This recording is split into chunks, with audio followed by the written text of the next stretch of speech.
We are live at the Tap Studio with the Fitness on Tap podcast, where laziness is loathed and tenacity is king, and pursuing excellence has filled the hearts of former couch potatoes. I'm Tom. We're going to be joined with Stacey here in a little bit, and today we're going to be discussing and covering self-confidence. What can you do to get it? How can I achieve it? How can I improve my self-esteem? And also just focusing on how there are so many people in our society and in our world around us that really have very minimal self-esteem and act like they do. So those are all topics that we're going to cover today in the podcast. So look forward to those things ahead. We are here to love others first, above ourselves.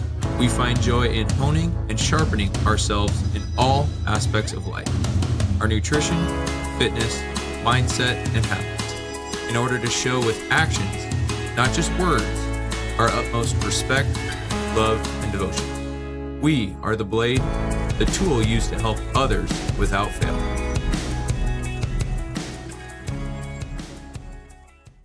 How are you doing today? Doing well, how are you? Good. Good. Yeah. Welcome. Yeah. So today we're going to talk about self-confidence. Is it a skill? Is it something you have naturally? Just, Yeah?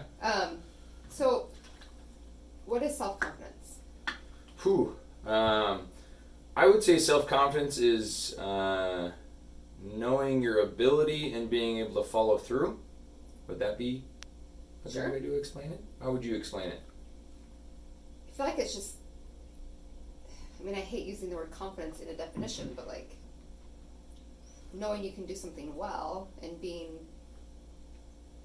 confident that you can do that. And I know that's totally not how you do definitions by using the same word. Yeah, so just knowing that you have the ability to complete it and finish the task and do it well, maybe. Or just having a high self-esteem as well, right? Sure. Yeah? Yeah. I would say one of the number one goals I get from people when they come in is to have a higher self-esteem. Yeah, that makes sense. So, yeah. Everyone enjoys that. Wants that.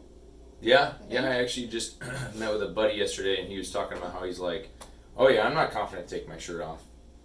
Oh yeah, back in the day when I was training with you, I was super confident to do that stuff, felt great, and he's like, I'm at least 20 if not more pounds than that, I'm super not comfortable to take my shirt off and things like that. So it's I feel like it's very closely tied to your body and ability, but also your body fat sometimes. I think sometimes some people are super self-confident and they're 30 plus pounds overweight. You know what I mean? Yeah. I don't know for sure, but I remember high school. It's probably the thinnest, I guess. Mm-hmm. I did swimming, so I was pretty fit too, but I remember even in high school I wasn't necessarily confident about the way my body looked. Yeah. Maybe it's just because I was in high school, you know, and you're in that awkward age. But looking back, I'm like, why? Mm-hmm. Why wasn't I? I couldn't break 120 pounds for the life of me. Sure. And I've had this shift over the years and having kids and learning okay, my body's amazing and it can do really cool things, even if it doesn't look like a supermodel or something like that, but it's strong and it can. So I've had this shift, I think, in my self-confidence of not so much of what it physically looks like. I still probably wouldn't feel comfortable wearing a two-piece bikini, but knowing what its ability is and what it can do and how strong it is. And so I've had a weird, I think, shift in my confidence and where that comes from. Yeah, and just as you explained that, I kind of thought to myself too, because I definitely was not confident middle school, high school, I would say even into college a little bit. And I think the number one thing that gave me self-confidence is lifting on a regular basis, getting stronger, putting in the work, and just day after day after day, just grinding and just doing it until I became an expert at something. And I think that that's something that might help with confidence, is like do something until you get really stinking good at it, become an expert, and then now you've formulated how you get good at stuff. Sure. And now you can literally apply it to everything. Yeah. You know, and that's why I always tell people with working out that this stuff is simple, it's not easy. Yeah. You know, you have to grind at it. You're like, I've been doing this for 23 years. 5 days a week or more. I rarely miss a week. I rarely do less than 3 days a week. Like, even when I was sick 3 weeks ago now, like, I still worked out 3 days that week. Yeah, that's commitment for sure. So anyways, yeah, and that's where, like, I tell people that, and they're like, oh, like, that's why I'm so much stronger than you, because it's a skill, it's something that you have to learn. Yeah. You know, just like becoming a doctor. Sure. And things like that, you know. So that kind of goes into my next question, was how do you get self-confidence? You kind of touched base on practicing, right? I think the more you practice at something, the more you feel like your ability is better, and then you just start to build confidence in that because you're better at doing it. Yeah, so one of my favorite books, I think I've spoke to it before, so if you've watch or see all of these, then you'll know which book, but it's The Way of the Warrior Kid by Jocko Willink. And the reason I love it so much is because it's a story, but if you follow along really well in the story, he gives you like little concrete, like quantitative, qualitative, like these are the things that you can put into practice to achieving these goals. And basically, like, this kid wants to do a pull-up, and he has his, I think, Navy SEAL uncle come for, like, the summer. Okay. And his Navy SEAL uncle basically, like, takes him under his wing, and, like, this is how you do this stuff. And he, like, wakes him up really freaking early every day, and he makes him do pull-ups, and there's, like, so many days that he's like, I can't do this, Uncle so-and-so. He's like, I can't do this. And he's like, yes, you can. You just have to keep working. And it's on these days that you just still have to put in the work. And I tell my clients this all the time, but I wish somebody would have told me this when I was younger, that it's not about 100%. It's about doing it now, doing what you can now, and doing it every single day. Rarely do the highest level athletes give 100% effort. Sure. I'd say it's like every 3 months they like go all out. Yeah. And I never knew that. Like, I remember back when I was at Lifetime Fitness, and I was like, I'm going to try to get to regionals for CrossFit. Like, I'm really going to try. Like, I'm going to do the best that I can. This is my goal. And, I mean, I was working out 4 hours a day, you know? And, like, I wrecked myself. Because had I known that if I'd done 4 hours a day for the next 5 years, I probably would do it and be there very successfully if I would have been giving 70 to 90% on a very regular basis. Sure. Or 50 to 90% of my perceived exertion. But every day I'm going and trying to give 100% for like a year. And I broke myself. Yeah. You know, I got injuries, I think I hurt my back, and I had to like deload, and like couldn't get back to what I wanted, lost the motivation. So that's why I tell all the time my clients of like, it's more about consistency and dedication than it is giving 100% all out effort. Like, most people can't keep that up consistently. Right. So it's about what effort can you give consistently over the next 50 years of your life. Sure. Okay? Because when you think about it that way, it's like, oh, that's a long time. Yeah. You know what I mean? Right. So, anyways. Yeah. But does that answer the question? Yeah. There's a couple more things that I think can help with self-confidence, and some of that is just your self-talk to yourself. Mm-hmm. Like, you're the captain of your ship. You're the one driving it. You got to tell yourself, I can do this, I'm strong, like whatever it is, because other people in your life might not ever say that to you. Yeah, we're actually making a t-shirt. I don't think I've shown you yet, have I? Huh? It's a Bumblebee t-shirt. Do you know about the Bumblebee? Yes. And I don't know if I was the one that told you or what. You were. But the Bumblebee is like, aerodynamically, it should not be able to fly. its body is too big, its wings are too small, and so therefore every day the bumblebee flies, it does something impossible. Like physically, it should not be able to do this. Right.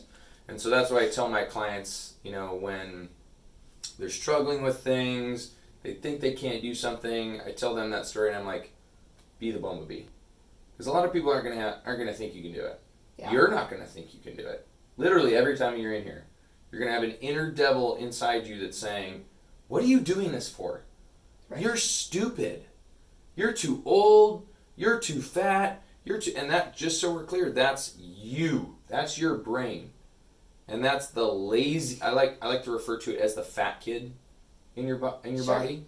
And you need to tell that fat kid to shut up and keep moving. I love David Goggins, his book Can't Hurt Me, because he's very, lots of F words. He comes from a very hard background. Literally the first 2 chapters of his book, I literally almost couldn't get through it. Because no, not because of all the swearing, but it's just he comes from a background of just such hard abuse, and I literally was like, oh my gosh, I have it so good. Oh, sure. Hearing people's stories. Yeah. I literally was I almost have to turn this off because I hurt so bad for you. Anyways, this guy's one of his biggest things is pull something from your mental cookie jar. And he refers to it as your mental cookie jar of what are all the things you've done in your life that are the hardest things that you have ever done, and you've had to put forth the most work to do it. Sure. What are those things? It's whenever you're faced with that fat kid telling you and shaming you that you can't do something, tell it to shut up, pull something out of your mental cookie jar and say, I've done harder things, and keep going. And but he's also a guy that says if you think you shouldn't do something, I think it was 30 degrees yesterday. It was chilly, yeah. And one of the 5-yammers was how cold is it going to be that you're going to stop programming running? And I knew her question was, I don't want to run. It's too cold, Tom. When are you going to stop programming? And I said, just so we're clear, we have someone that's training for the Secret Service, and running is part of that. So we're probably going to run all winter. If you don't want to run, it's okay. Just don't run. Yeah. And don't feel bad about it, but it's one of those David Goggins is basically in that instance, if you think you shouldn't do it and you're capable of doing it, you should probably do the really hard thing. You should do it anyway. So anyways, yeah, I love David Goggins because it's he instills this mindset of being kind of that warrior, not letting anything get to you and pushing through all things. But I love that image of the cookie jar, you know, but actually putting stuff in there that's actually worthwhile. Yeah. Because Murph is always one, the workout Murph, is always a workout that I'm you get halfway and you're oh my gosh, I'm only halfway. And you always have to pull from that. And I tell people all the time, my clients, I'm literally, it's never going to go away. You will always have that person in your head say, stop doing this. You're stupid. Sure. I've been doing it 23 years, and I still, every single workout, my brain is but it gets easier, to shut it up. Yeah. So, you get tougher. Yeah. But you got to put in the reps. For sure. Yeah. You got to do it every day. Definitely like the idea of the cookie jar. So, anyways. Yeah, and so I think having that good self-talk to yourself, and then staying away from people who are just going to tear you down too. Yes, yeah. Yeah, that was also a goal of mine last year. And this is tough because I won't tell you who, because maybe they might watch at some point in time. But I literally, I've listened to a lot of books, and last year I actually stopped watching TV, so I think I digested 50 plus books. But one of the books was talking about surrounding yourself with positive people, but then the next thing I went to was cutting out the people who are negative. Yeah. And so many people that I follow, that I like, that I would say are mentors, that they don't know me, but I listen to their stuff, like David Goggins, for example. So many of those people are you need to get those people. They are like cancer. You need to cut them. And some of these people are like really close. Sure. You know, like, and anyways, it's hard because some of them are like, I don't know why you have so many issues with me. And it's like, because you don't know that you're a complainer. You don't know you're so negative. I've told you, I've voiced these things, I've told you my goals. You've listened, but then you still choose to be a negative person. And I don't want to surround myself by people like you. Because when I do, I become you. Right. You know, like you are your support system.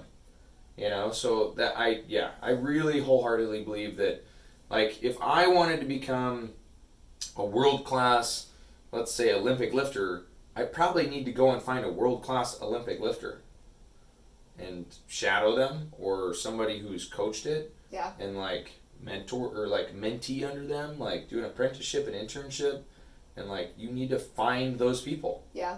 You surround yourself with those people you want to become. Exactly. Yep. For sure. So it's a good question. I like that one. Yeah. So the other part with confidence, and kind of as a coach, for you to help instill that in people. One thing that I had heard was, like, let's say you're coaching your class, would be you're going to have to correct people on form or whatnot for safety. But then the other side of that could be praising the people who are doing something well. Correct, yeah. Just to kind of put that in the other people's ears, and they kind of automatically make that adjustment themselves. Correct, if they're listening. Yep. So kind of using that positive behavior. I've been doing that more in classes. Less call-outs. Sure. And more, and you've probably picked up on that every now and then. Of like, Stacey, you are freaking crushing this. Or like, I can tell that so have really good, let's say, rounds in their back for this movement. Way to go, guys. And like calling out, rather than calling out the negatives, calling out the positives, and then when people don't get the shout out, they're like, I'm obviously not doing that. Right, I should do that. You know, Tom did not call my name. Yeah. You know, and I've also, because last year, I was having an issue with a person not like registering. I mean, it was habitual. And like, I even talked to my apprentice and like talked to her about it and was like, what do I do? I really don't know here. And so now what I do is I actually like praise the people who have checked in. You know, so like when everybody shows up, when we're getting warmed up, I'm like, way to go, Stacey. Way to go, Tom. Way to go, Jed. Good job checking in. And I give it a second. Oh, crap, and I didn't do that. And then I go, let's make sure we're checking in, guys. You know, get registered for your classes. Yeah. You know, and then I move on. But yeah, it's one of those that I try, like, I'm trying not to be negative, and I think even doing stuff like that can sometimes be taken that way. Sure. You know? It's amazing too, though, even just focusing on the positive stuff, how that can change. Yeah, an environment. The environment, even like your whole day. On like a non-related fitness example, my kid's been driving me nuts lately. My 2 and 3-year-old particularly. No, 3 and 4-year-old. 3 and 4-year-old. How old are my kids? Oh my goodness. But they're kids. They're kids. They're little. They're toddlers. But our expectation with our kids is if we give them an instruction or tell them no, that they just say, okay. And that's it. Like, no whining about it, no arguing, no, can I have that later, like whatever. And they haven't been doing a good job at that lately. They're like, oh, but I really want it, or, you know, whatever. I'm like, no, just say okay. So the other day I got a bag of M&Ms. And so if they say, okay, Mommy, I give them an M&M. And so instead of like trying to correct, you know, the negative all the time, what they're not doing well, I'm like, let's just start rewarding the positive stuff.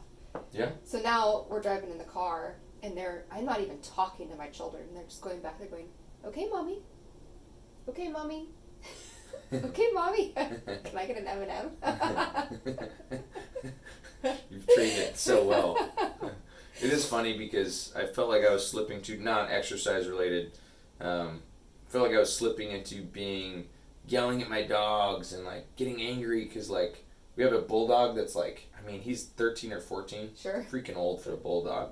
And I think he has like, his joints are starting to go. I think he's going a little deaf. Oh, because he turning a little, well, I don't know for sure. Yeah. But like, I mean, you ask him to like come, and usually he's a pretty obedient dog, you know, and he will like not, and I'm like, Thor, come, and he's like right there, and it's like, and so I've like, we're getting to the point now, especially with Owen, that he's starting to like, we'll go over and like kind of like, come on, get up, buddy.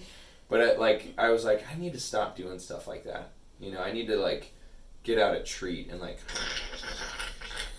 crinkle the bag and like get some treats out. Then he like hears the bell and he's like he loves food, loves food. Like I've never had a dog love food as much as he loves food. That's funny. Like he doesn't jump, he jumps for food.